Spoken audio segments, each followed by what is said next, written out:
Hey, what's up everybody? Time for another painting. I've been traveling in Gatlinburg, as you may know from watching my last video, and this is the Airbnb I was staying at.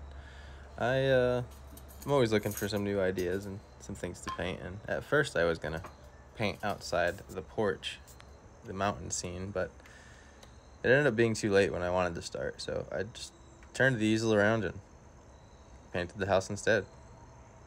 Indoor scenes are really difficult.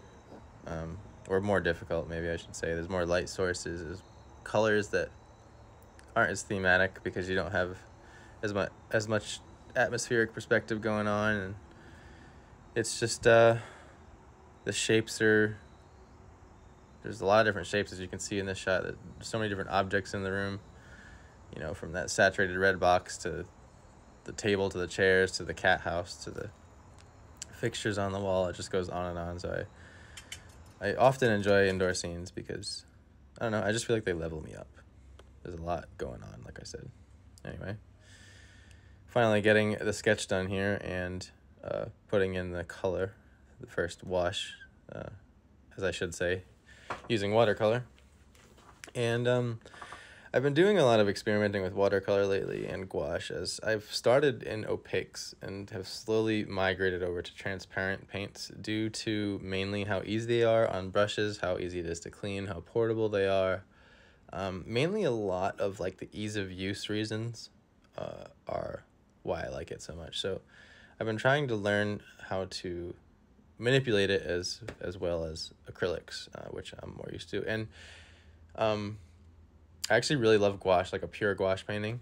It works very similarly, but I tend to be more comfortable there as well. So I'm still working on my watercolor skills, but it's they're coming along, and each one I do, I feel more confident than ever, and I learn something. But what I was getting at is what I find that helps me in these more complex scenes is to kind of separate certain areas as their own washes. I don't know if this is the correct thing to do, but I find that it works for me. So for example, like the wood floor is a very different color in this scene than the orange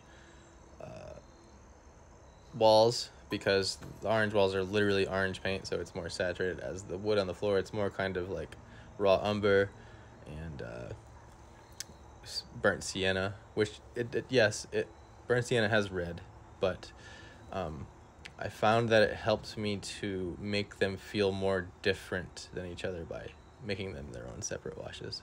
So I decided to call it here, and you know, this is one of those paintings where it's so detailed, the scene, that I could have rendered it further, but I felt good here because it felt like I learned and went through what I wanted to go through with this subject.